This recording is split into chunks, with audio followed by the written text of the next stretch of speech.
previa y en conclusiones hagamos esa incidencia de un proyecto de sentencia. Como decía nuestro gran admirado el doctor Said, los alegatos que sea una postura muy importante para que previo a la sentencia podamos dar entrada a ese gran auge. Pero además de la sentencia, lo que más nos importa que es su ejecución, siempre y cuando no haya sido impugnada, porque si no tendremos que esperar ello. Pero ahora sí, abriendo después de hacer esta introducción, empezaremos. Empiezo con mis transparencias, por favor, joven, si me ayuda a exhibirlas y si no, para que las exhiba yo.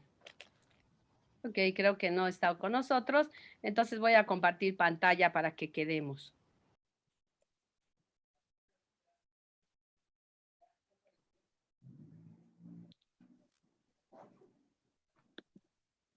A ver si ya estamos y si no, creo que no nos da acceso. A ver si el maestro Badem nos da acceso para ingresar a las transparencias. Maestro Badem. Lo da directamente la maestra Sara. Déjame ver si yo lo puedo dar desde aquí. Te hizo host, ¿no? No, sí. Soy coanfitrión, no tengo esa opción. Bueno, si no, no hay problema, ¿eh? Como dicen, generalmente estamos... A ver, güerita linda, ya estás ahí para que compartas pantalla. Gracias, gracias, mi hermosa linda. ¿Listo? Entonces nos vamos con esta. Compartir y nos vamos aquí. Ahora sí, ¿estamos listos? ¿Me ven? Sí, listos. Ven nuestra pantalla, ¿verdad? Aquí Sí. Fíjense muy bien. ¿Por qué traigo esta innovación? El doctor Amor no nos dejará mentir que es nuestro procedimiento tradicional ha sido inyectado con una nueva energía que se llama el logos de la retórica jurisdiccional. Nuestro procedimiento tradicional, además de hacer el estudio de esas fases que nosotros hemos mencionado, hacemos este análisis muy importante. ¿Qué es el logos? ¿Qué es el estudio? El nuevo estudio que tenemos que hacer de nuestro procedimiento para introducir los argumentos. Argumentos que van... ¿Perdón? Argumentos que van a ser muy valiosos para el desarrollo. Después de ello tenemos, obviamente... Lo que pasa es que no se está viendo completamente la presentación, la diapositiva. Ah, perfecto. Está en rojo, Los nada hacemos más. chicos. Así ya. No los veo a ustedes, pero sí vemos todo. ¿Sí? No, pero lo que pasa es que está nada más se ve el corriendo. fondo naranja, sin las letras. Ah, qué barbaridad. Sí, es que tienes que pasar, ponerle la pantallita que la hace grande. En la parte de abajo, en la parte... Ya la hice. A ver qué tal. ¿Así está bien? Ahora, si le da enter, maestra, doctora. Ya le di. No, quizás es el color de la letra, No, doctora. yo creo que es el color de la letra. Ni modo. Sí. Nos vamos sin la transparencia. No se preocupen. En esta vida decimos, también estamos preparados para trabajar a capela, ¿verdad? Entonces aquí lo que más nos importa era exactamente eso. ¿Cuál es el objetivo de un procedimiento en el sistema tradicional? 1, fijación de la litis o la cuestión. ¿Qué es lo que vamos a discutir? Es tradicionalmente un motivo de conflicto y de polémica porque en muchas ocasiones la cuestión que estemos resolviendo no es aquella que va a ser el motivo principal de la controversia. ¿Por qué? Porque pudiéramos perdernos en el camino y atender otras cuestiones que no han sido motivo de la litis. Entonces, lo primero que tenemos que hacer, por eso se llama esa etapa fijación de la litis. ¿Qué es lo que quiere una parte y qué quiere la otra? Para poder resolver el punto. ¿Dónde lo vamos a resolver? Generalmente se ha dicho que la resolución última es la que va a resolver la controversia, que es la sentencia. Sin embargo, recordemos que tenemos esa etapa que se llama de mediación y conciliación, muy importante, y que incluso a la fecha ha tomado esa preponderancia. Para llegar a una conciliación dentro de nuestro procedimiento o incluso en sedes alternas, como es el Centro de Justicia Alternativa, como pudieran ser esas unidades de mediación y auxilio. Tenemos la Profeco, la Conducef, tenemos en su caso la CONAMED, incluso representada por una de nuestras grandes maestras y admiradas. ¿Qué sucede? Que esa resolución no se le llama sentencia, se le llama laudo. Pero, ¿por qué es importante en mi procedimiento tradicional? Porque el laudo, así como la sentencia, tendrán que ser ejecutados por el juez que corresponda a la competencia respectiva. Hablemos de qué competencia.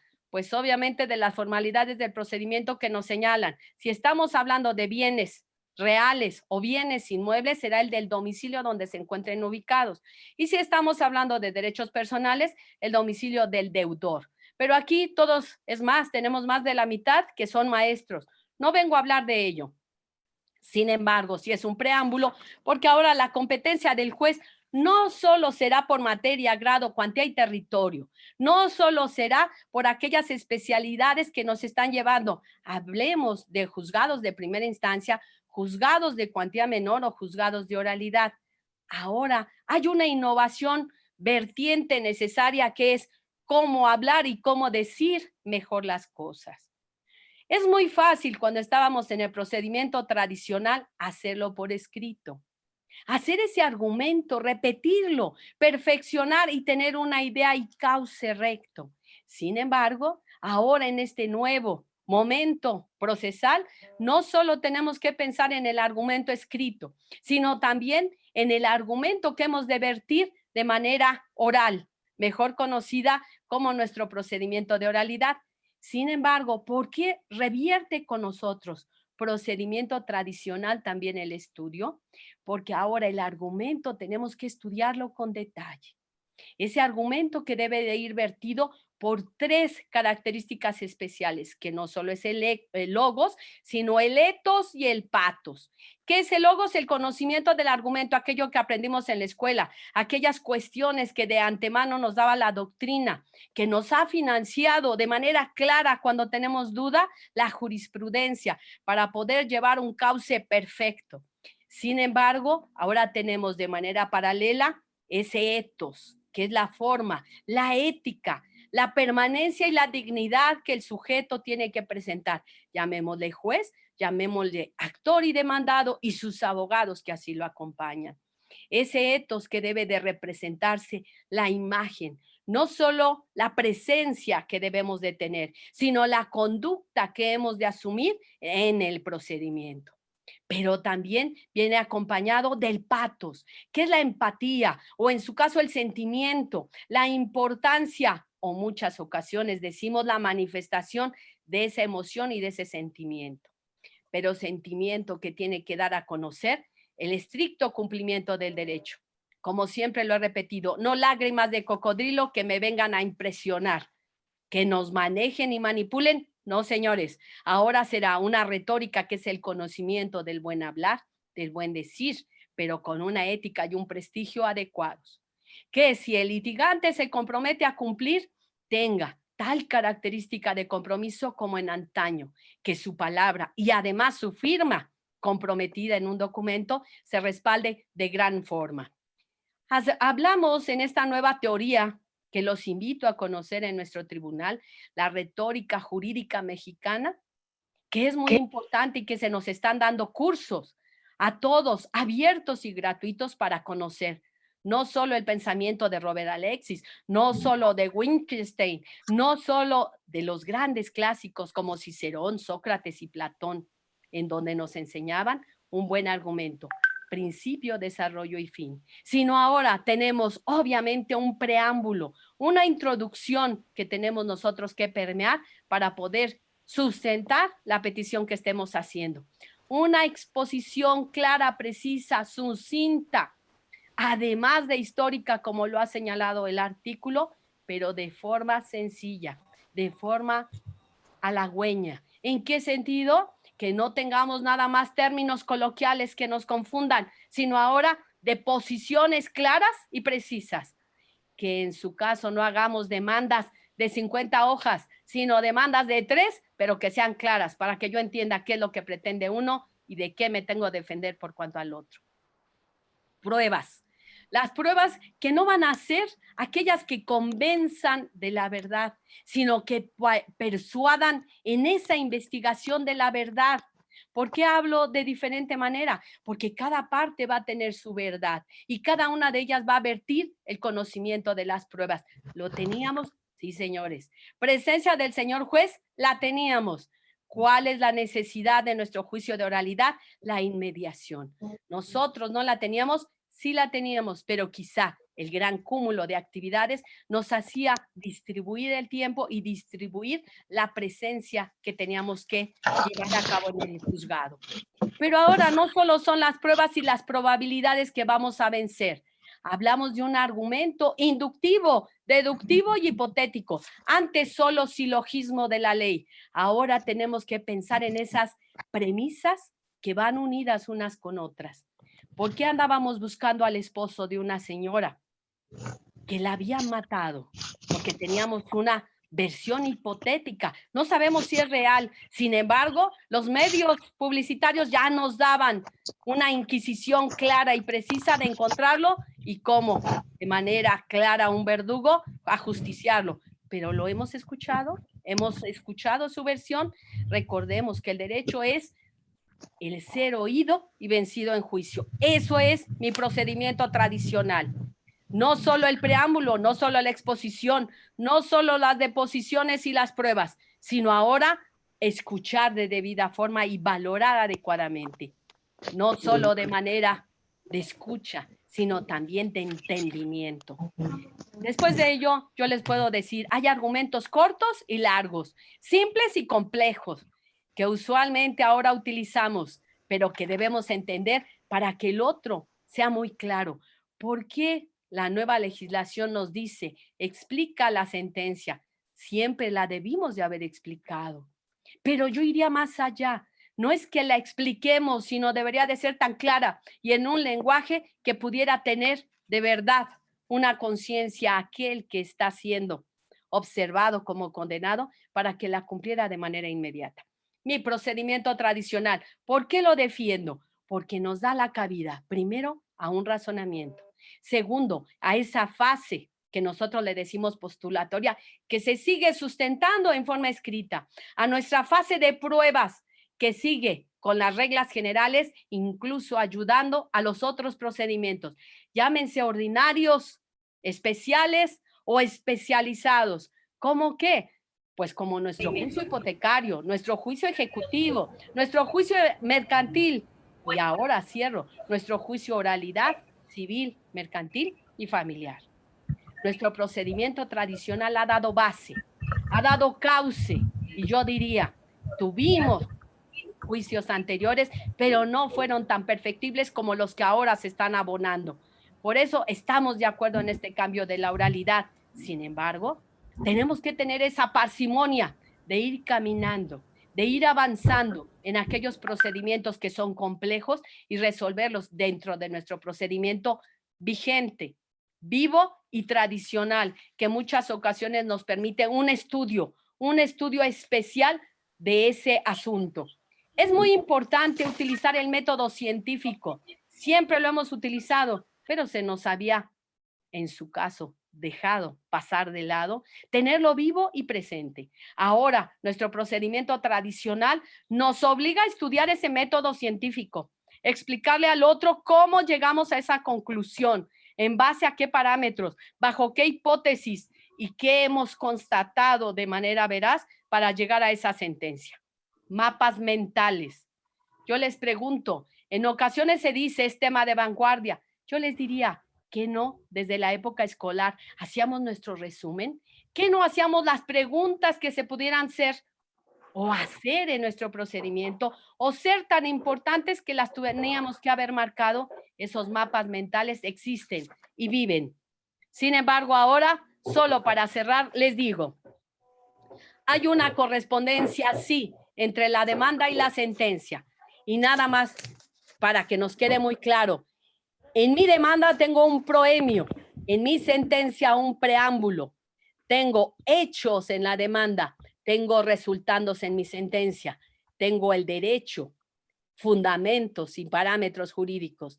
En mi sentencia tengo los considerandos que se vinculan con ese derecho, que justifican forma, fondo, motivo y fundamentación para ser claros en la sentencia. Y por último, en mi demanda tengo puntos petitorios. En mi sentencia tengo puntos resolutivos. Señores, jueces, abogados, litigantes y académicos, estamos juntos trabajando por este nuevo sistema de derecho, con mi procedimiento tradicional y con la innovación que nos presenta nuestra amiga y compañera. Muchas gracias. Maestro Baden, si nos hace favor. Muchas gracias, su señoría. Maestro Carrasco, sí.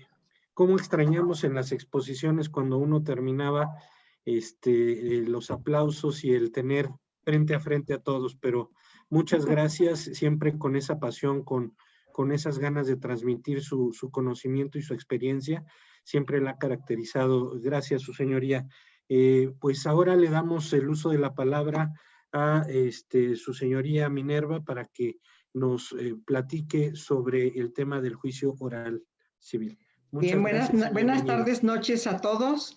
Muchas gracias antes que nada por la invitación que me hizo la doctora Rojano y por la doctora Sarita. Y yo, bueno, pues nada más vengo a platicarles un poquito de lo que he tenido como experiencia en el ámbito de la práctica diaria. Les voy a ver si les puedo poner las diapositivas. A ver, permítame un momentito para ir explicando un poquito el tema relativo a los juicios orales. Nada más con esto le doy paso, ¿verdad? Bien. Nada más déjenme probar si... Perfecto.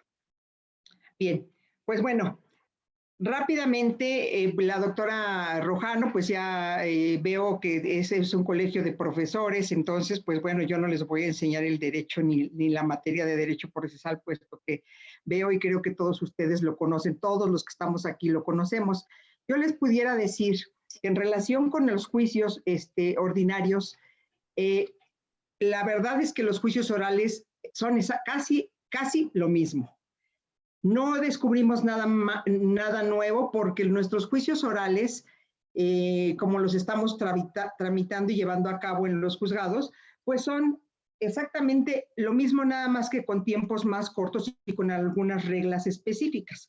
Ya les comentaba la doctora Rojano que pues tenemos una etapa postulatoria.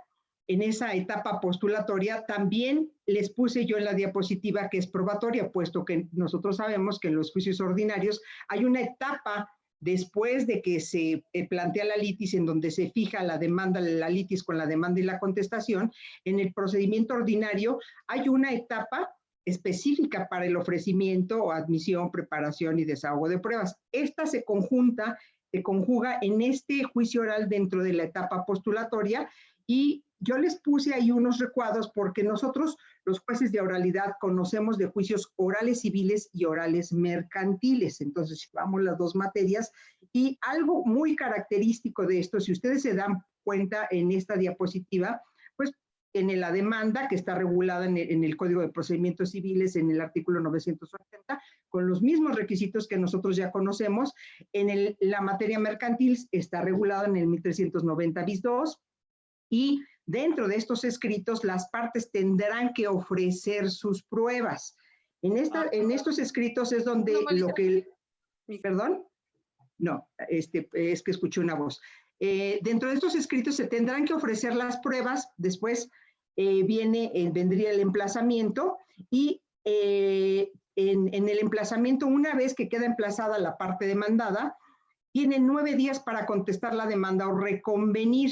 La reconvención tendrá que ser en los mismos términos que el escrito de demanda, para efectos de que pueda entrar dentro del mismo juicio, y también tendrá la parte contraria 9 días, o sea, la demandada reconvencionista actúa en lo principal para contestar la reconvención.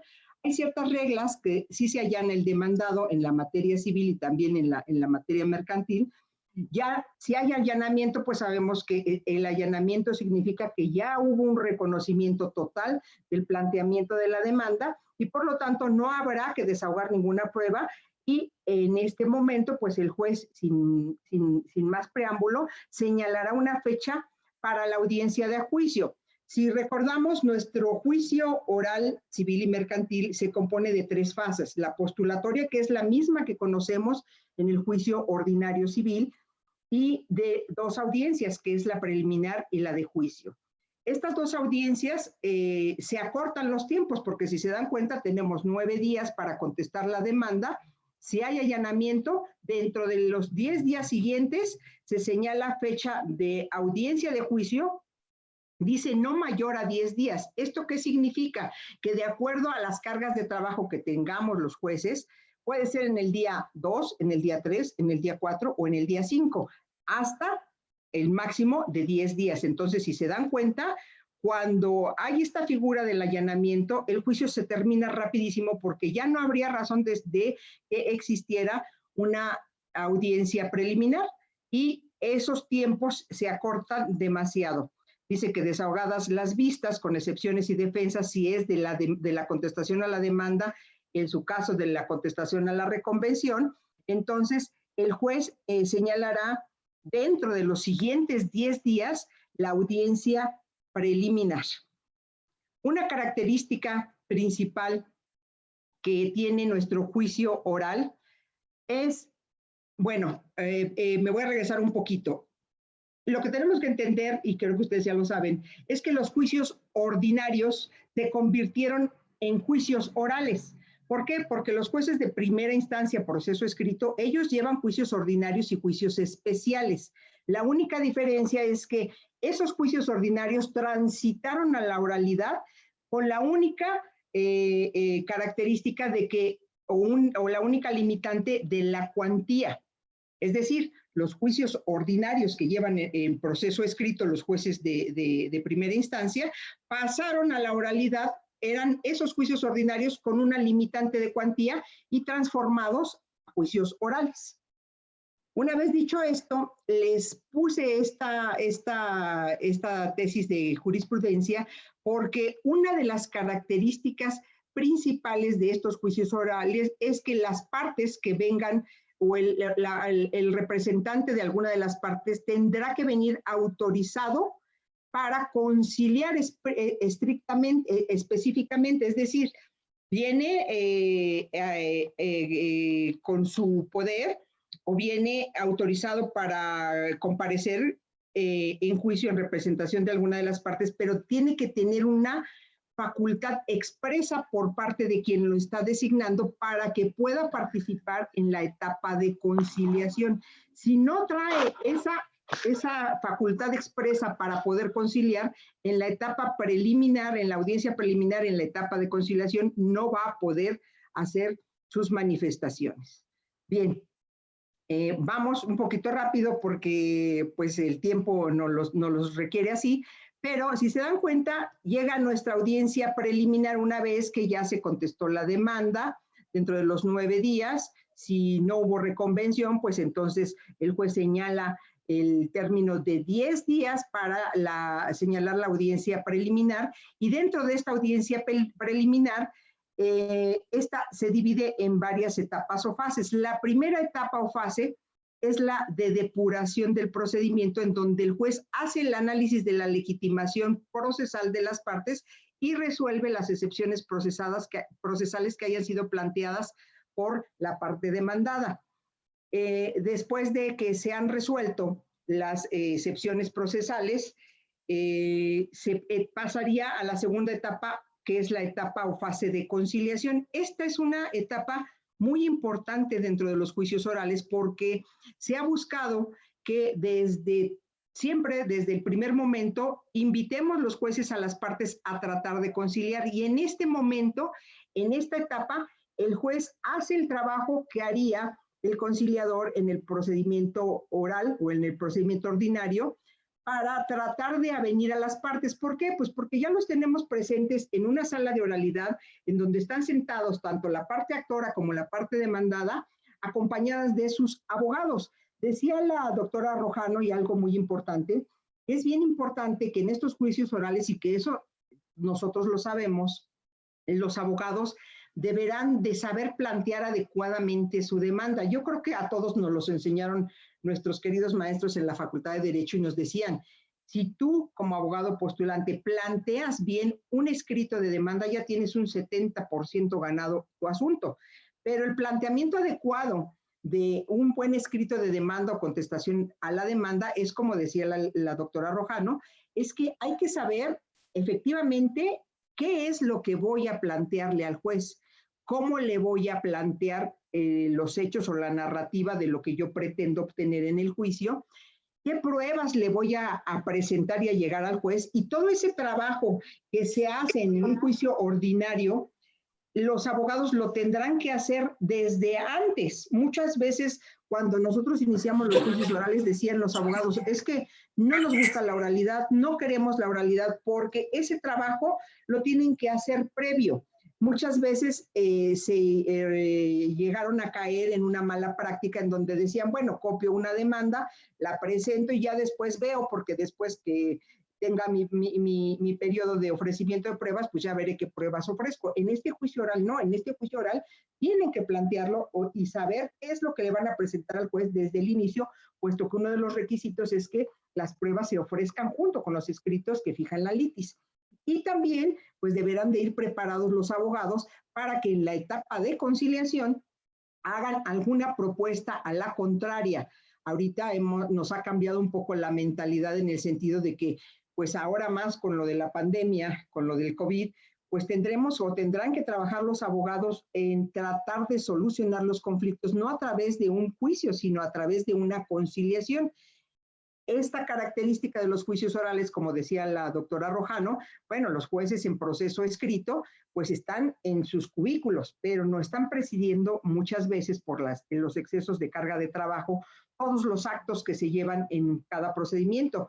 Lo que no sucede con los juicios orales, porque en los juicios orales los jueces estamos presentes en la sala de audiencias y ahí acordamos todo lo que tenga que arrojar la audiencia preliminar o la audiencia de juicio de viva voz. Por tal motivo, lo que las partes nos soliciten en la etapa postulatoria dentro de un procedimiento oral, al ser esta una etapa escrita, lo podrán solicitar en forma escrita, pero una vez que el juez ya señaló su fecha de audiencia preliminar y entramos al sistema de audiencias, entonces todo tendrá que ser solicitado de forma oral por los abogados en las audiencias y también tendrá que ser resuelto oralmente por el juez en las audiencias. Regresando a la segunda etapa o fase de la audiencia preliminar, entonces vemos que las partes tendrán que llevar una posible propuesta de convenio para que puedan hacérselo a la parte contraria y el juez pueda trabajar con ellos invitándolos a que celebren ese convenio y dé por concluido el juicio. Si se lograra el convenio en la audiencia preliminar o en la segunda audiencia, que es la de juicio, entonces el juez aprueba el convenio siempre y cuando tenga o reúna los requisitos que ya sabemos que no sea contrario al derecho, a la moral, a las buenas costumbres. Entonces el juez lo aprueba y lo eleva a la categoría de cosa juzgada y ahí concluiría nuestro juicio.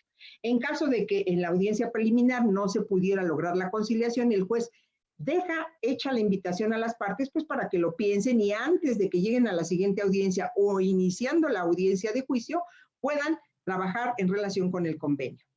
Posteriormente, cada una de las etapas el juez las tendrá que ir abriendo y cerrando. ¿Para qué se cierran las etapas?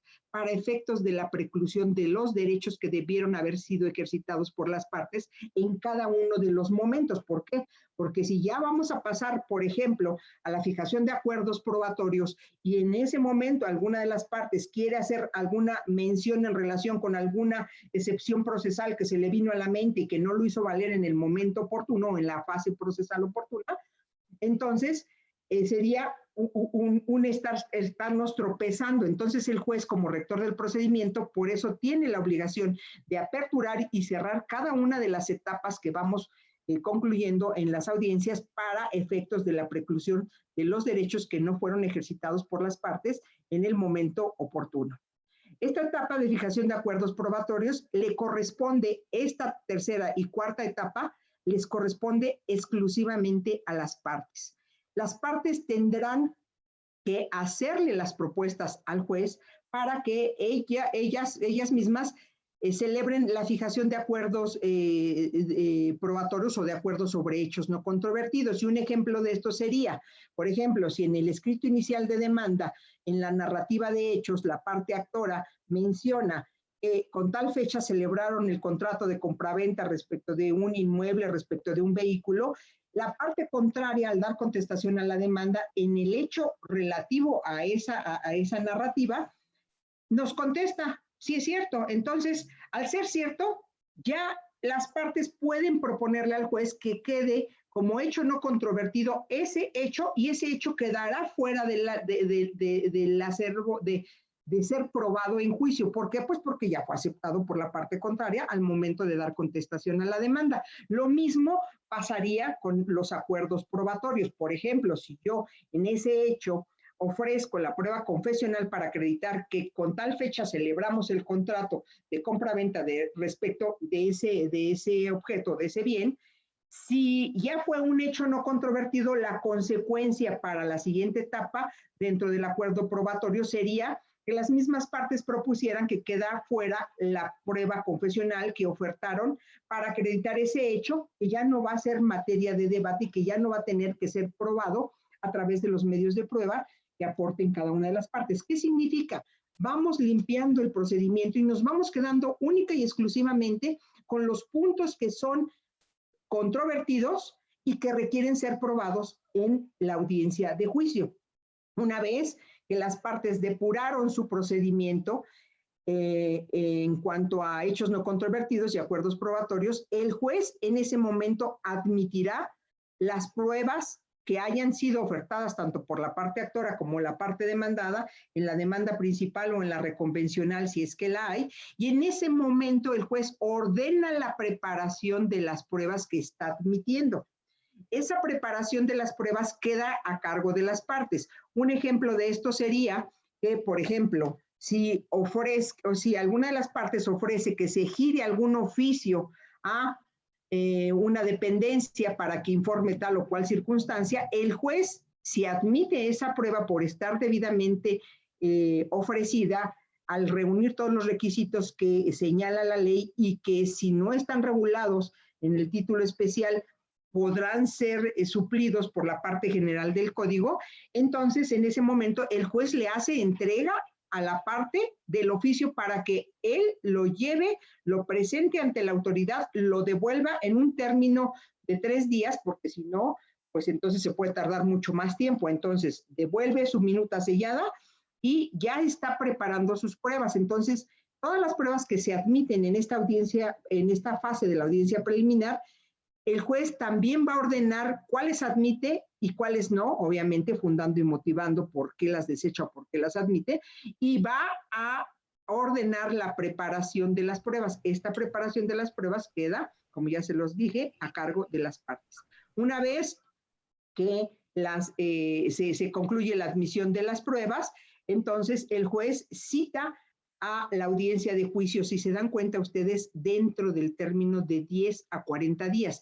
¿Qué significa? Que en ese término de 10 a 40 días las partes tendrán la obligación de preparar adecuadamente sus pruebas. ¿Para qué? Para que cuando lleguemos al día que se señale para la audiencia de juicio, llegamos a esa audiencia a desahogar las pruebas que fueron admitidas por el juez. Algunas de las reglas de la audiencia preliminar es que se celebra con o sin asistencia de las partes. Por sí o por conducto de sus representantes facultados, les había yo mencionado la jurisprudencia anterior, expresamente para conciliar. Si alguna de las partes no acude, así está funcionando en la actualidad los juicios orales, si alguna de las partes no acude a la audiencia, ni acude su abogado, se les va a imponer una multa que señala el código, y son multas, creo que la más baja es como de 2,500 pesos, ya no son tan bajas como antes, y hasta 6,000 pesos dependiendo del monto del asunto, dependiendo de lo que el juez determine o considere prudente imponerle de multa. Si las partes no acuden a las audiencias, acudan o no acudan, las partes en el acto de la audiencia quedan notificadas de todo lo que se resuelva. Pues, ¿qué significa esto? Que ya no hay notificaciones personales. La única notificación personal que se puede hacer en el juicio oral es el del emplazamiento y el de la reconvención. Todas las demás notificaciones se llevan a cabo en las audiencias, estén o no estén presentes las partes. Se podrán existir recesos o diferimientos en las audiencias, decía la licenciada Rojano. Bueno, a veces sí necesitamos meditar o reflexionar algunas cuestiones y yo se los confieso. Ahora en la actualidad yo ya tengo 7 años de juez de oralidad, pero cuando nosotros iniciamos con los juicios orales, te los juro, se los confieso como maestra, y yo creo que porque todos en algún momento pasamos por eso, nos temblaban los piecitos, ¿eh?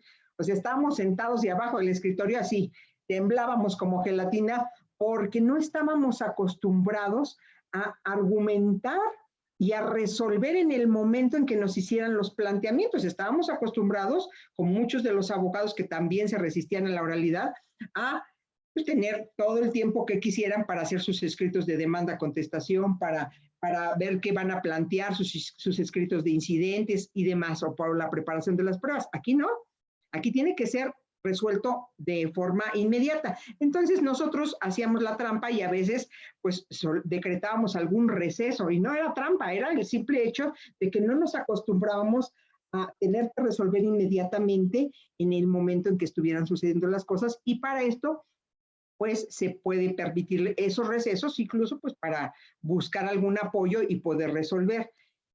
El registro de las audiencias se lleva a cabo a través de un medio electrónico, y ese medio electrónico tiene fuerza de una prueba documental pública. Entonces, las audiencias están siendo grabadas para determinar la intervención y las manifestaciones que hayan hecho las partes y quienes estuvieron o no presentes. Una vez que concluye la audiencia, pues se levanta un acta mínima para que quede constancia junto con el medio electrónico de de qué fue lo que pasó en la audiencia preliminar. Una vez que se señala la audiencia de juicio, ya suponemos que pasaron los 10 o 20 o 30 o los 40 días que dio el juez para señalar la audiencia de juicio, entonces viene la audiencia de juicio, y generalmente los jueces iniciamos o retomamos la conciliación al inicio de la audiencia de juicio, porque, como les comentaba yo con anterioridad, dejamos ahí en el tintero una propuesta para que las partes piensen si les conviene celebrar un convenio, los invitamos a que concilien, hacemos muchas veces la función de conciliadores, pues para ayudarlos a que resuelvan su controversia. Si no se logra la controversia, que fíjense que en la actualidad muchos abogados han estado entendiendo que es mejor conciliar y resolver los asuntos por esta vía o por este medio que llevar todo el procedimiento. Entonces, muchas veces cuando iniciamos con la conciliación, ellos ya traen su propuesta, se las hacen ver a la parte contraria. En ese momento, si la contraria lo acepta, se aprueba y ya no desahogamos prueba. En ese momento, se aprueba el convenio y se eleva a categoría de cosa juzgada. En caso de que no se celebre una conciliación, se les hace la invitación en materia mercantil de que acudan al Centro de Justicia Alternativa a tratar de mediar por ese medio también su asunto, ¿no? Si no se logra una u otra cosa, entonces procedemos al desahogo de las pruebas. En materia mercantil se estaba realizando un programa piloto para que en ese momento las partes hicieran sus alegatos de apertura. En materia civil todavía no está regulado, pero en materia mercantil, a ser de orden federal, pues se estaba tratando de que se ingresaran esos alegatos de apertura, en donde las partes expusieran oralmente qué es lo que pretenden. La parte actora, que haga una síntesis de cuál fue su acción que ejercitó, qué es lo que pretende probar, con qué pruebas, o sea, que haga un resumen de qué va a pasar o cómo se va a probarle al juez la acción que ejercitó, y los alegatos de cierre, pues esos ya serán una vez que se concluya con el desahogo de las pruebas. Una vez que se concluyen los alegatos, se desahogan todas y cada una de las pruebas, entonces se cierra esta etapa de desahogo de pruebas y se apertura la etapa de alegatos. En materia mercantil, bueno, pues ya les decía que estamos en un programa piloto en donde se pretende que se den los alegatos de cierre, y ahí pues los abogados tendrán que exponer si les asiste o no les asiste, si les asistió o no la razón con el cúmulo de pruebas que ofertaron y que desahogaron en la misma audiencia de juicio. Y en ese momento se declara visto el asunto y se dicta la sentencia definitiva, en donde el juez va a exponer oralmente los argumentos que tomó en cuenta para emitir los fallos, su fallo, y a dar lectura exclusivamente a los puntos resolutivos de la sentencia. Entonces, como pueden ver ustedes, pues es algo muy rápido los procedimientos orales porque se agotan en 2 audiencias, y ahora sí se les deja a los abogados postulantes la tarea de que ellos sean los que preparen, de que ellos traigan a sus testigos, de que ellos traigan a sus peritos, de que ellos traigan preparadas todas sus pruebas para que se puedan desahogar dentro de estos términos tan cortos que son los que manejamos en los juicios orales. Bien, ahora pues aquí les puse esta otra jurisprudencia en relación con tesis, que el autorizado para oír notificaciones en términos del artículo 1069 tiene que tener también mandato expreso para articular y absolver posiciones en nombre de su autorizado. ¿Sí? Que son jurisprudencias pues, o tesis que nos apoyan. Aquí les puse un cuadro que yo creo que es muy interesante porque a los abogados postulantes les ha costado mucho trabajo definir cuáles eran los asuntos que se tramitaban en juicios orales o en juzgados de oralidad y cuáles se seguían tramitando en los juzgados de primera instancia, proceso escrito. Yo les puse aquí ordinario civil y ordinario mercantil. De acuerdo a las reformas del código, del lado izquierdo ustedes podrán ver que les manejé los asuntos que conocen los jueces de primera instancia. Los jueces de primera instancia en materia mercantil solo conocen de juicios de cuantía indeterminada y conocen en el ordinario civil, en el ordinario mercantil, asuntos de cuantía indeterminada y todos los especiales. En el ordinario civil, asuntos que van de 682,646.89 pesos hasta el infinito. Y los ejecutivos mercantiles de 4 millones hacia arriba. ¿Por qué? Porque ahora con las reformas que hubo en materia mercantil, los jueces orales conocemos en materia mercantil de 0 pesos hasta el infinito. Y asuntos de cuantía ilimitada. Y en materia civil conocemos de 0 pesos hasta 682,646.89. Si se dan cuenta y vemos el recuadro de los juicios ordinarios civiles con el oral civil, nosotros conocemos los orales de 0 a 682,646. Y cuando pasa de esa cuantía, ya se van a proceso escrito, pero por la vía ordinaria civil.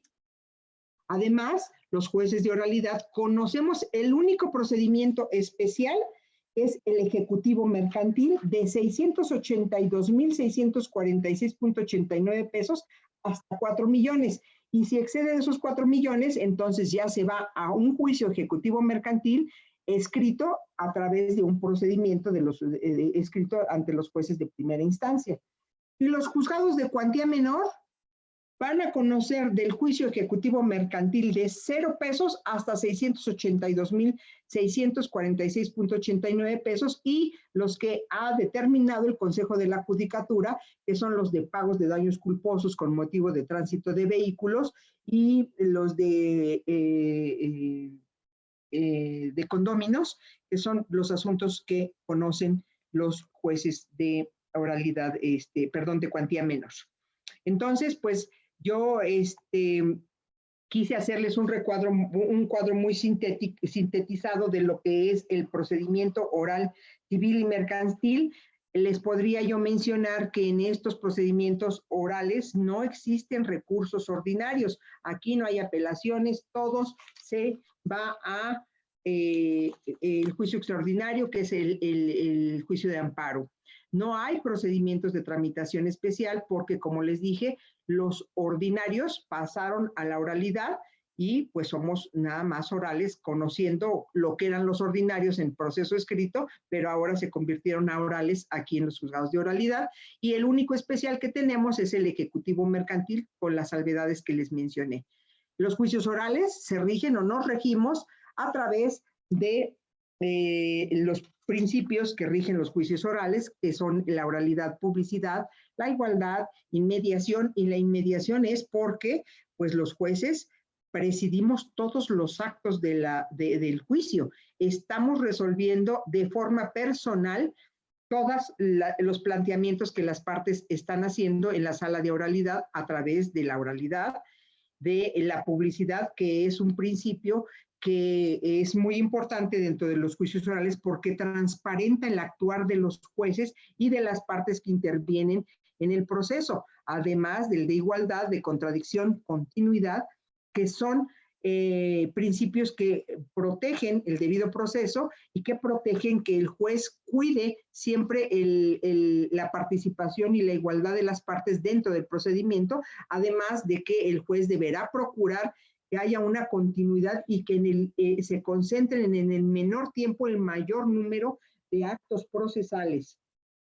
Hay también un tratamiento especial, pues que yo creo que también existe en el procedimiento ordinario, de un tratamiento para personas especiales, que el juez tendrá que tomar las medidas necesarias para que si no oyen o no ven, pues se tomen las medidas necesarias, que vengan con sus traductores a las audiencias y que se les dé la atención debida a efecto de que no se les violenten sus derechos procesales, ni derechos constitucionales, ni derechos humanos. Otras de las reglas que aplica en los juicios orales es que lo que no está previsto en el título especial de juicios orales se puede aplicar la parte general del código siempre y cuando no contravenga a los principios que rigen los juicios orales. En estos juicios, pues les comentaba que todas las diligencias son presididas por el juez y las promociones de las partes o las peticiones serán orales en las audiencias. Por el momento yo creo que eso es lo que yo les podría decir de las generalidades de los juicios orales. Si se dan cuenta, bueno, pues son procedimientos que se acortan mucho. Estos términos, o sea, a veces se extienden un poco porque el proceso los procedimientos se llevan rapidísimo una vez que ya fue emplazada la parte demandada. Antes del emplazamiento, bueno, pues ahí nos tardamos porque todos ustedes ya saben que pues muchas veces pues no es fácil encontrar a los demandados, y al no ser fácil encontrar a los demandados, pues nos tardamos un poquito más en el emplazamiento. Pero una vez que se realizó el emplazamiento, los juicios se llevan de una manera extraordinariamente rápida. Incluso hemos llevado en materia mercantil, hay una regla de que si las pruebas que se ofrecen por las partes son únicamente pruebas documentales, que no requieren ninguna preparación y no hay otro tipo de pruebas que se tengan que preparar, el juez puede concentrar en la audiencia preliminar, la de juicio. ¿Por qué? Pues porque nada más está admitiendo pruebas documentales y al no haber nada que preparar, concentra la audiencia preliminar y la de juicio. En ese momento desahoga las pruebas documentales y en ese momento dicta la sentencia.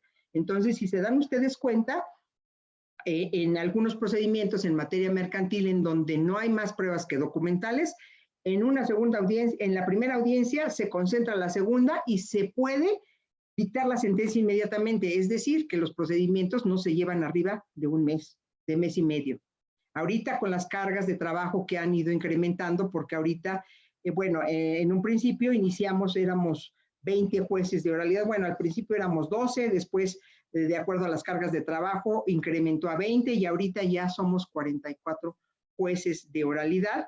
Y pues, como decía la doctora Rojano, pues entonces esto va perfilando a que todos los procedimientos en un futuro no muy lejano se tramiten a través de la vía oral. Y pues bueno, eso es lo que yo les puedo comentar rápidamente, en forma breve, del juicio oral civil y mercantil.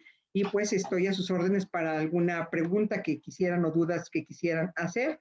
Y agradezco nuevamente pues la invitación que me han hecho ustedes para platicarles un poquito de lo que yo hago todos los días en los juzgados, en los procesos orales civiles y mercantiles.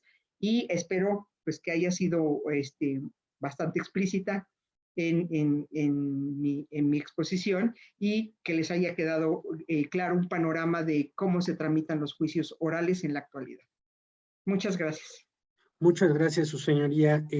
Agradecemos tan brillante exposición para podernos dar una idea de cómo se tramitan y cuáles son esas comparaciones que tenemos respecto del juicio oral.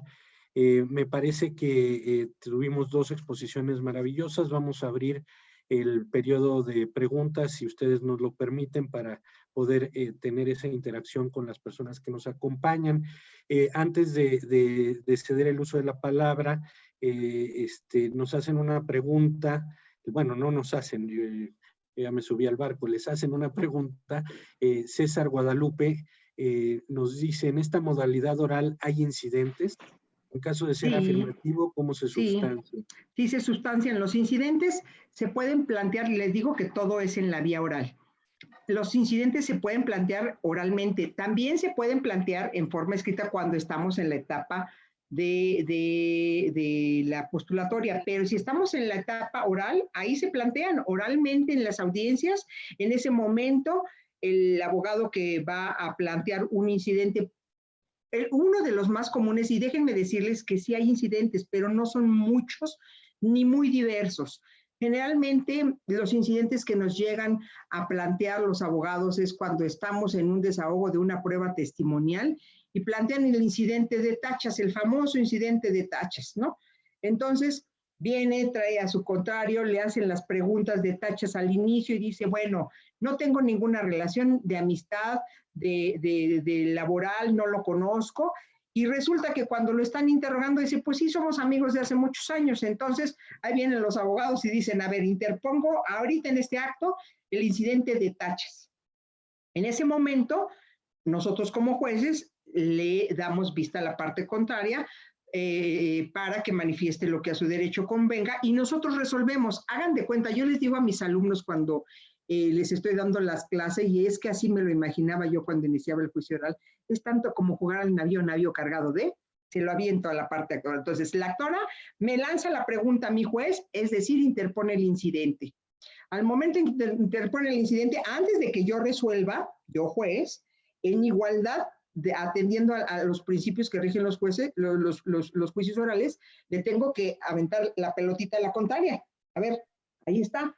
A ver, ya te escuché tu planteamiento, ahora parte demandada, ¿qué tiene que manifestar en relación con el planteamiento que acaba de hacer la parte actora? Y de acuerdo al planteamiento que hace la parte contraria, yo juez me hace el planteamiento de regreso y yo resuelvo si procede o no el incidente, o sea, si lo voy a admitir o no. Si lo admito, pues en ese momento, si la parte contraria va a ofrecer algunas pruebas, en ese momento las admito y señalo audiencias especiales. La ley establece que se pueden celebrar audiencias especiales para efectos de resolver ese tipo de incidentes en las audiencias especiales. Entonces, sí hay incidentes, no son muy variados, pero porque además tampoco los abogados como que ya van conociendo y nosotros vamos conociendo el planteamiento y pues a veces ni llegamos a eso. Resolvemos los asuntos en la conciliación de una manera tan sencilla y pues sí hay. Muchas Espero gracias, que haya quedado contestada su pregunta. Claro que sí, muchas gracias. Tenemos también saludos desde Quintana Roo.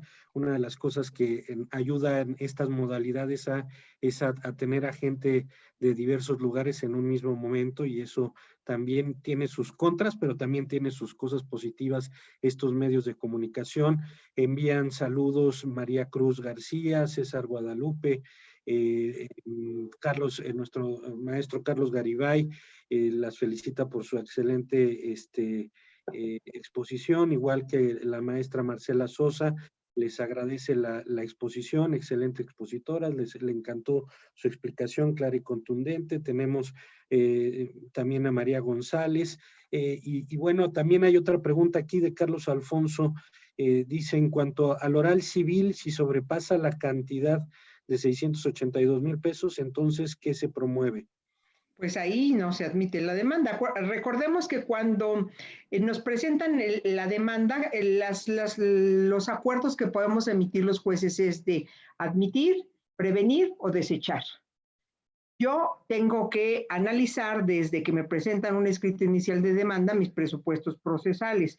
Y uno de esos es la competencia. Y si yo veo, de acuerdo a la tablita que yo les expuse, que les exhibí o que les presenté en mi exposición, que excede de la cuantía de la que yo debo de conocer, pues lo desecho y le digo, no soy competente para conocer, y entonces él tendrá que llevarse su demanda y entonces presentarlo, excede a un proceso, a un juzgado de proceso escrito, pero ya en la vía ordinaria civil, ¿sí? O sea, allá es ordinario si excede de la cuantía. Si se dan cuenta, lo que nos diferencia de los de proceso escrito es que allá es ordinario y aquí se convierte en oral de la cuantía que yo les dije hacia abajo. Claro, muchas gracias. Entonces, También, pues, muy sencillito. Nada más, yo sí quisiera compartirles algo. Una experiencia. Muchos abogados, cuando iniciamos los juicios orales, nos decían, es que cómo es posible que lo hagan, cómo es posible, está muy complicado. A los abogados les hacía mucho ruido, porque la verdad es que sí impone estar resolviendo ahí y sí impone estar hablando. Si ustedes se acuerdan, en los procesos escritos, muchas veces las audiencias se están llevando hasta 2 audiencias en una secretaría y está el secretario de acuerdos dictando con la mecanógrafa.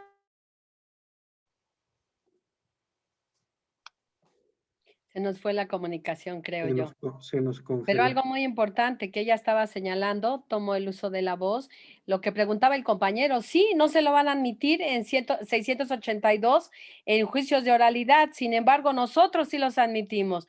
Todas las cuantías altas, todas las cuantías mayores, juicios civiles y mercantiles, nosotros los llevamos, no ejecutivos mercantiles por la nueva disposición que hay.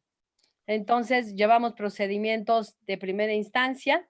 Nosotros nos dicen procedimiento escrito, pero es procedimiento, dijéramos nosotros, tradicional para poder quedar muy claro. Entonces, Claro. esas materias las seguimos llevando nosotros.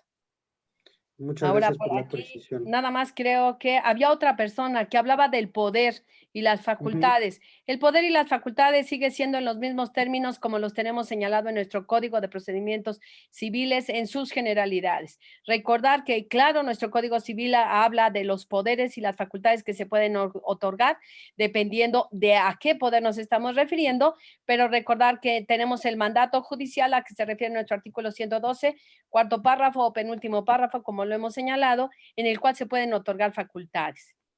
Otra pregunta que se hacía por ahí respecto del desahogo de la prueba confesional, tanto en juicio oral mercantil y oral civil. Recordar que obviamente la prueba confesional la hizo, creo que la maestra Elizabeth Espinosa Núñez. Muy importante, la prueba confesional son pruebas inquisitivas. Y la declaración de parte son preguntas abiertas. Los jueces de oralidad, me permito intervenir porque la compañera no está con... Aquí está, ya está. Le dejamos el uso de la estafeta. Me sacó el sí, bienvenida. Bueno, están preguntando, doctor Carrasco, perdón, si le quiere... Adelante. La pregunta era precisamente, ¿se pueden objetar las preguntas en el desahogo de la prueba confesional, tanto en juicio oral mercantil como en oral civil? No, nosotros no permitimos que las objeten. En materia, en tratándose de pruebas testimoniales, sí, pero en la confesional no, porque son cerradas. Ahora, viendo la pregunta que acaba de hacer el compañero, la compañera maestra, yo les quisiera comentar que si se dan cuenta en el título especial de juicios orales, refiere o regula la prueba confesional, pero la refiere para su desahogo no como posiciones, sino a través de un interrogatorio. Y entonces el legislador lo que hizo fue como que mezclar la confesional con el interrogatorio abierto. Y entonces a nosotros los jueces y a los abogados postulantes les hacía mucho ruido porque decía, a ver, yo ofrezco una prueba confesional, la prueba confesional yo sé que siempre se ha desahogado a través de posiciones. Y cuando tú le dices, yo le hago una posición, tu juez no me la admites porque no te la hago de una forma abierta como si fuera un interrogatorio. Sin embargo, déjenme comentarles que a raíz de la creación de los juzgados de oralidad se creó una red nacional de jueces de oralidad, puesto que a nosotros nos tocó ir a capacitar a muchos jueces del interior de la República en tratándose de juicios orales mercantiles, porque como sabemos el Código de Comercio es una ley federal y tenían obligación todos los estados de la República de implementar el juicio oral mercantil. El juicio oral civil no está regulado en todas las codificaciones de las entidades federativas. Solamente algunos estados, la Ciudad de México, conoce de juicios orales civiles, pero el oral mercantil sí estaban obligados a llevarlo todos los jueces de la República, y era una de las preguntas y las confusiones que había, porque decíamos, ¿cómo está regulada la prueba confesional? A través de un interrogatorio abierto, y entonces esa prueba es un híbrido, porque la confesional ya no habla de que se va a desahogar a través de posiciones, sino a través de un interrogatorio abierto, que sería el que aplicaría como si fuera un careo civil o una declaración de parte. Entonces, en esa red que se lleva a cabo cada año y en donde nos reunimos todos los jueces de oralidad de la República para tratar de unificar los criterios y que todos vayamos caminando sobre el mismo caminito, determinamos los jueces en la red que si las partes nos hacían preguntas o nos formulaban preguntas cerradas o abiertas, todas las íbamos a pasar. Lo que sí no es lo que nos preguntó el maestro, que si en la confesional se puede objetar o no la calificación de las preguntas o la formulación de, pues en este caso, de las preguntas abiertas que hace. Yo no permito la objeción, sé que muchos de mis compañeros tampoco lo hacen, y en tratándose de materia de prueba testimonial, ahí sí les permitimos la objeción del interrogatorio. Muchas gracias. También nos pregunta Imelda, ahorita te doy la palabra, querido maestro Carlos. Nada más transmito esta pregunta de María Imelda, que si en los juicios orales, civiles y mercantiles se aplica la mediación.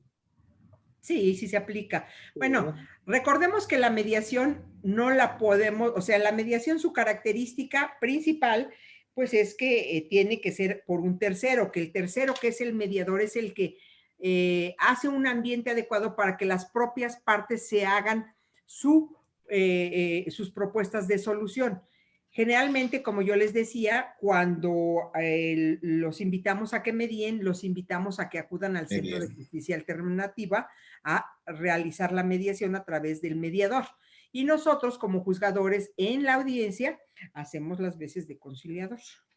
O sea, nosotros sí podemos conciliar, pero no tan... Claro. O sea, finalmente cuando estamos hablando, pues indirectamente también pues, les estamos poniendo un ambiente adecuado para que ellos mismos puedan hacerse las propuestas de solución del conflicto, ¿verdad?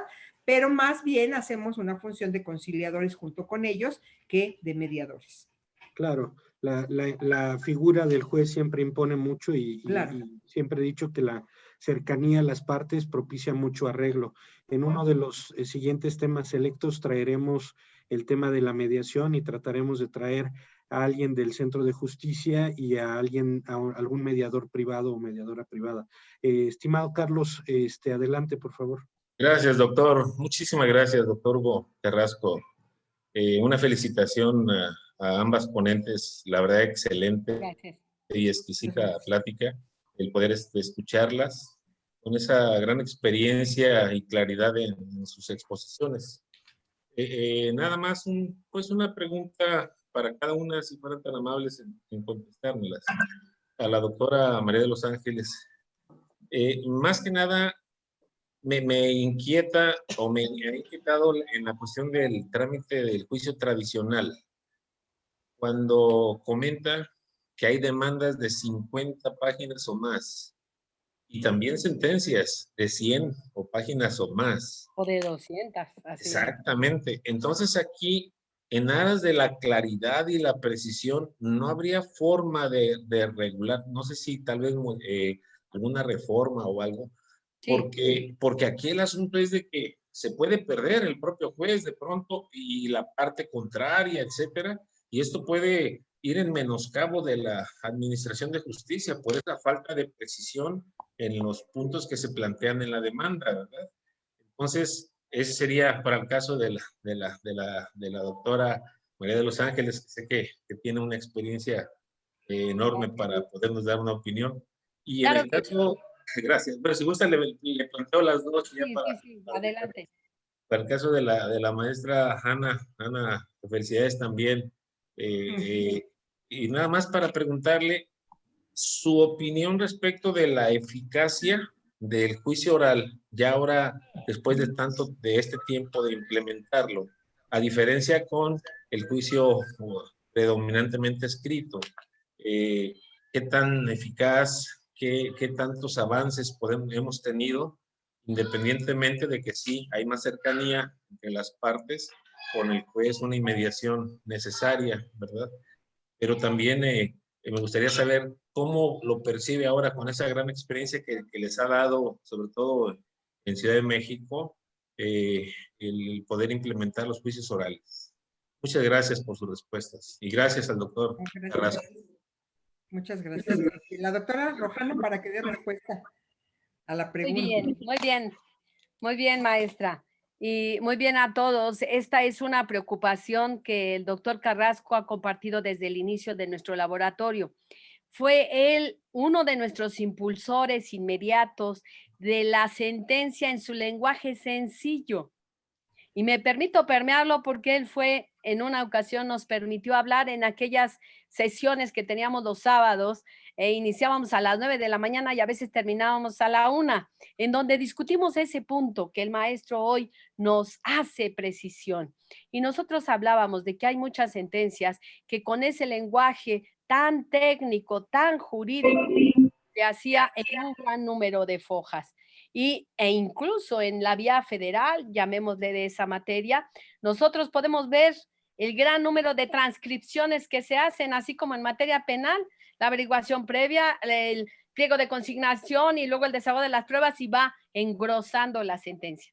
Y en realidad la resolución, ¿cuánto es? ¿Una hoja? ¿Hoja y media? Y en aquella ocasión, fíjense, hace más de 20 años, si no mal recuerdo, maestro, o 15, no quiero exagerar.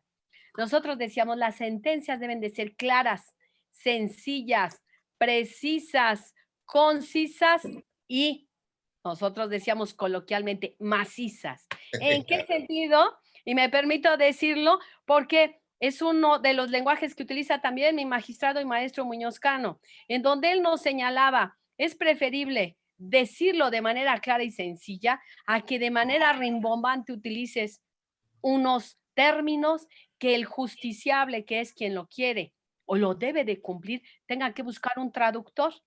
Así como si fuera otro idioma, era un abogado que le explicara había ganado o había perdido, porque no lo entendía. Entonces, esa idea que usted tiene, maestro, la hemos plasmado y la hemos llevado a cabo. Y originalmente le puedo decir que cuando yo presenté mi postura, me decían que lo que pasa es que nos faltaba, ¿sí?, profundizar en el conocimiento y al final de cuentas, después de 15 años, que es lo que estamos virtiendo, ya tenemos un antecedente inmediato. ¿Cuándo? Cuando los juzgados de oralidad tienen que explicar de manera sencilla las sentencias. ¿Para quién? Para quien las ha de cumplir. Pero hay una iniciativa y claro que la tenemos. No puede ser una fórmula. ¿Por qué? Porque sabemos que nuestro Código de Procedimientos Civiles e incluso de acuerdo a nuestro fundamento constitucional, no debemos de llevar fórmulas rígidas o de estricto que en lugar de ser entendibles, obnubilaran el pensamiento y el ámbito jurídico. Sin embargo, sí se nos ha permeado, incluso a nivel internacional, esta sencillez de las sentencias. Y ahora tenemos los derechos fundamentales y esos tratados y convenciones que nos obligan a hacer una sentencia en breve tiempo, palabra y sobre todo claro entendimiento. Por eso ahora el estudio del argumento, principio, desarrollo y fin. Que el justiciable, que es el condenado, recordando que nuestras sentencias son declarativas, constitutivas y de condena, que siempre lo menciono en mis clases, el condenado que debe de cumplir sepa qué es lo que va a cumplir y de qué manera. Y qué prerrogativas puede tener si cumple en ese término. Sí hay fundamento, ya lo tenemos plasmado y desde hace 15 años lo comenzamos a permear. Le puedo decir que al principio, quizá por el tiempo, ¿verdad? Decían que éramos innovadoras y que no sabíamos con experiencia. Ahora, después de tantos años y ya con la cabeza blanca, puedo decir, estábamos en lo cierto y seguimos con esa lucha para que las sentencias sean claras. Y lo hice en el chat, pero los invito a todos a estar en nuestro Congreso Nacional, en donde en el uso de la palabra voy a hablar de alegatos y sentencia. Entonces, ahí tocaré ese punto de manera especial. Sí hay, buscamos fundamento, lo trajimos de Europa y eso fue lo que inyectamos para hacer esa propuesta. Por mi parte, eso sería todo. Gracias, doctor. Bien, pues si me permiten, yo le voy a dar respuesta a la pregunta que hizo el maestro Carlos Garibay, en el sentido de que efectivamente nosotros ya tenemos 7 años llevando a cabo los juicios orales y me hizo recordar algo con la pregunta que formuló. Cuando nosotros estábamos capacitándonos para llevar a la práctica los juicios orales en materia civil y mercantil, nuestros coordinadores nos decían, de ustedes va a depender si fracasa o triunfa este juicio oral. Y nosotros sentíamos como juzgadores que éramos, les repito, éramos 12 los que iniciamos, una carga muy pesada y muy fuerte, porque pues nos decían, si funciona es por ustedes, y si fracasa es por ustedes. Entonces nos pesaba mucho lo del fracaso y decíamos, no, pues cómo van a decir que nosotros fracasó por nosotros, ¿verdad? Pero afortunadamente se nos dio la capacitación adecuada, estuvo adecuadamente estructurado y pudimos sacarlo a flote. Hoy, después de 7 años de llevarlo a la práctica, yo les puedo comentar a todos y al maestro Carlos que la verdad ha sido muy benéfico porque para nosotros los juzgadores, el tener a los justiciables enfrente es una satisfacción enorme de saber que ellos están viendo lo que estamos haciendo, nuestro trabajo, y lo están viviendo con nosotros. Yo les puedo platicar en alguna ocasión una experiencia que en una de las primeras veces que tuvimos audiencias orales, los justiciables, aún a pesar de que nosotros les explicábamos que habían perdido el juicio y que tenían que pagar y que habían sido condenados, y se los explicamos de una forma tan breve como han estado comentando ustedes, que es lo que busca la oralidad, acabar con esos expedientes voluminosos y con esas sentencias tan extensas, porque efectivamente lo que les tenemos que decir es, te condeno, te absuelvo, vas a pagar de tal forma y tal. O sea, son 4 o 5 cosas los que le tenemos que decir. ¿Para qué les explicamos? A ellos no les interesa, a los justiciables no les interesa tanto la terminología, pero sí les interesa saber si fueron condenados o si fueron absueltos, si van a tener que pagar o lo van a poder resolver de alguna otra manera. El hecho de que en varias ocasiones, a pesar de que nosotros les dábamos una sentencia condenatoria, se paraba el demandado y nos decía, le agradezco infinitamente el que usted haya estado presente, no me importa que me haya condenado, pero lo escuché de viva voz de usted, que fue la que resolvió, ya me explicó en su sentencia por qué valoró las pruebas de tal o cual forma y por qué me condenó a pagar. Entonces, es tan bonito porque a pesar de que uno los condena, se van satisfechos los justiciables de saber que fueron escuchados por el juez y que le podían decir, algunos, por ejemplo, levantaban la mano así con mucho temor y decían, ¿puedo hablar? Claro, hable, está usted en una sala de oralidad y usted, al que quiero escuchar es a usted. Y en muchas ocasiones, pues los abogados no permitían que los clientes hablaran, ¿eh? O sea, les decían, no, a ver, el señor, a ver, usted no puede hablar, déjeme hablar al señor. Y ellos callaban al cliente y yo callaba al abogado. Entonces, ¿por qué? Pues porque tenemos que escuchar a las partes, porque muchas veces lo que las partes quieren es que el juez los escuche y se desahogan tantito. O sea, eso nos pasa muy frecuentemente en la etapa de conciliación. Quieren platicar y decir y no sé qué. Entonces, nosotros como rectores del procedimiento tenemos que decirle, efectivamente, yo sé que usted está molesto porque hace mucho tiempo no le han pagado. Pero a ver, enfóquese en este momento, enfóquese en la forma en cómo lo va a solucionar. ¿Tiene usted una propuesta que hacer? Y entonces ya se desahogaron y entonces ya empieza a fluir todo aquello y empieza a fluir oralmente la solución de las controversias. Las demandas, como decía el maestro Hugo Carlos Carrasco y el doctor Carlos, pues son voluminosas. Ahora en la oralidad se les pide, y por eso es bien importante que tanto los justiciables, tanto los abogados como los juzgadores estén bien preparados en lo que implica la tramitación de un juicio oral.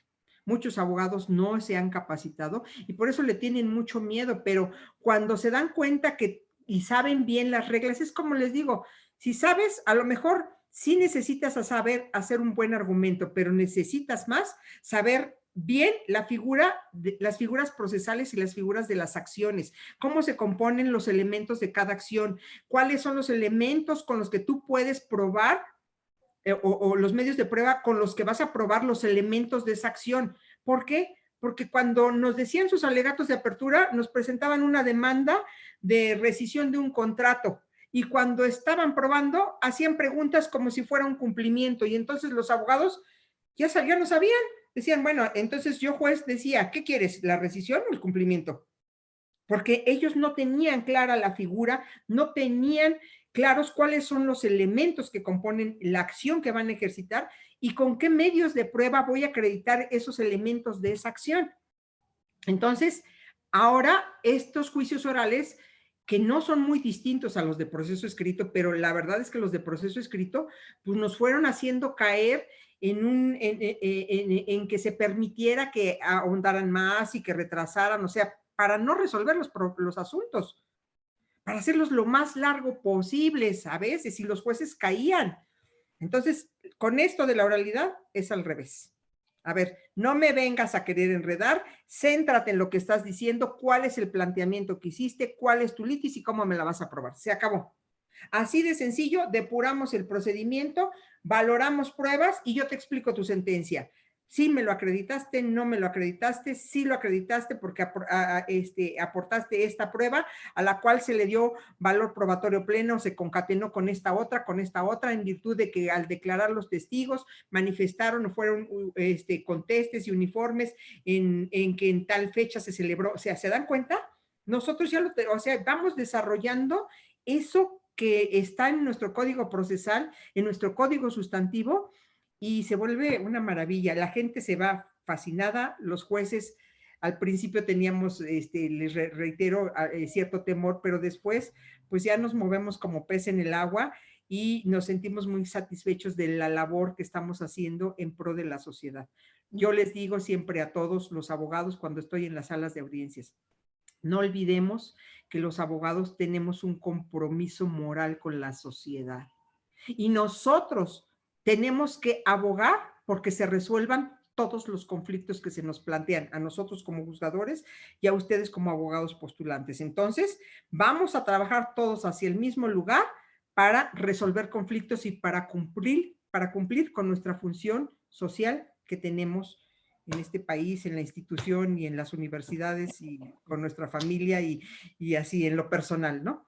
Esa sería mi respuesta. Muchas gracias. Les agradecemos mucho su tiempo, el compartir con nosotros su conocimiento. Desafortunadamente, el tiempo siempre es el factor que nos impide seguir. Vamos a entregar los reconocimientos, aunque sea virtualmente, para la doctora María de los Ángeles Rojano Zabalza, por su brillante disertación en el análisis comparativo de los juicios ordinario civil y oral civil, que fueron organizados por el Colegio Nacional de Profesores de Derecho Procesal, doctor Cipriano Gómez Lara, en esta nueva versión también de la Academia de Enseñanza del Derecho, que viene a ser la continuación del Laboratorio de Enseñanza Práctica. Y también le hacemos la entrega de su reconocimiento a la maestra Minerva Tania Martínez Cisneros, quien ha estado con nosotros para dar su visión sobre el juicio oral civil. A las dos les agradecemos mucho su participación en este evento.